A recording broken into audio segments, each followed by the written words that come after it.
I am 84 years old.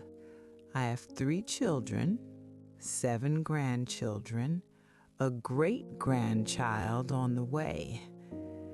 I have been a member of the same church for 51 years. I have sat on the deacon board, led the women's ministry, organized more funerals and weddings than I can count. People in my community know me as a woman of integrity, and I have carried a secret for 17 years that none of them know. My husband, Raymond, died in the spring of 2006, cancer. He fought it for 14 months, and he fought it with dignity, the same dignity he brought to everything in his life. Raymond was a good man. I want to be clear about that. He was a good husband, a good father, a faithful man. Our marriage was not a fairy tale, but it was real, and it was solid, and it lasted 38 years. When he died, I was 67 years old. My children worried about me. They called every day. My daughter wanted me to move closer to her. I said no. I said I was fine.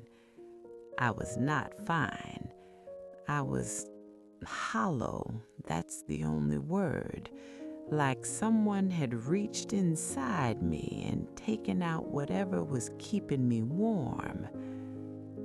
6 months after Raymond passed, I went to a funeral. Franklin Cooper, an old friend of ours, Raymond's more than mine, but I went. You go, that's what you do. And at the reception afterward in Franklin's daughter's garden, I sat down on a bench, and James sat down next to me. I had known James for 30 years. He and his wife Helen attended our church for a time, years back. We were friendly, nothing more. But that afternoon in that garden, we talked for 2 hours. I don't remember what we said. I remember how I felt. I felt seen, not pitied, not managed, not handled like something fragile. Seen, like a whole person, like a woman who still had things to say and someone who wanted to hear them.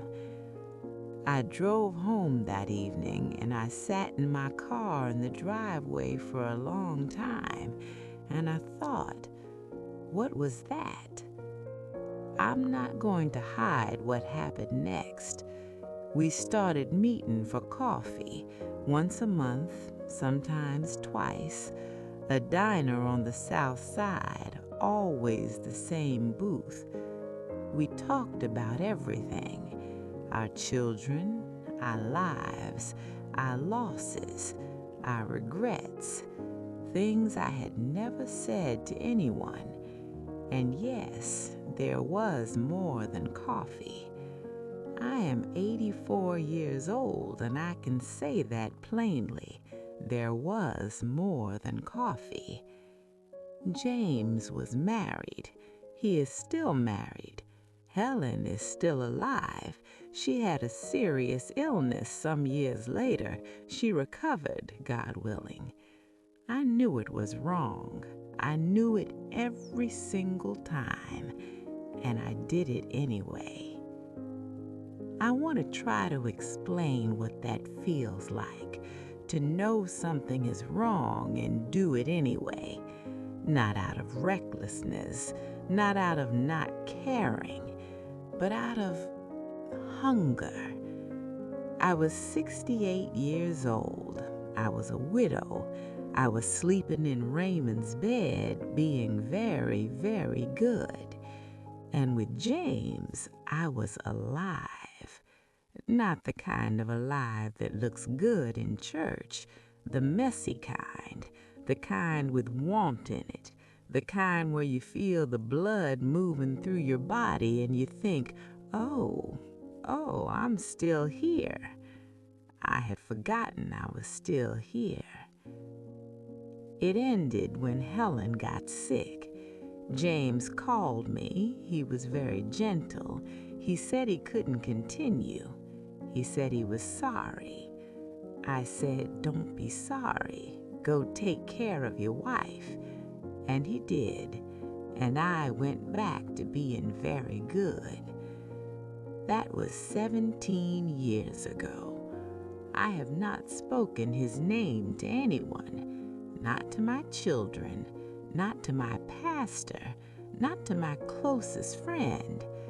And some nights, I won't lie to you, some nights the weight of that is heavy.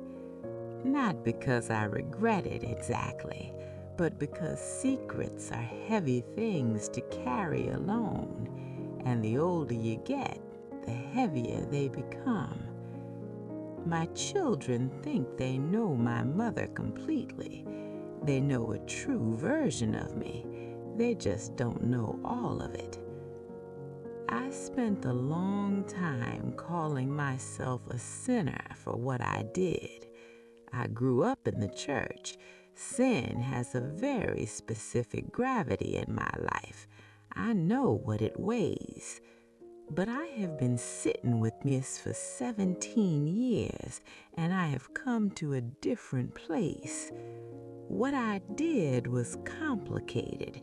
It was not simple goodness, but it was also not simple badness. I was a lonely woman. I was alive. I did not destroy anyone's family.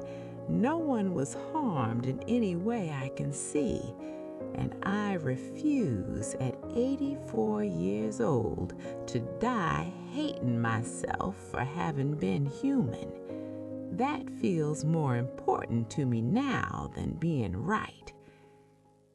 I think about the women who are listening to this, the ones who have done something they can't tell anyone, the ones carrying a version of themselves that their families have never met.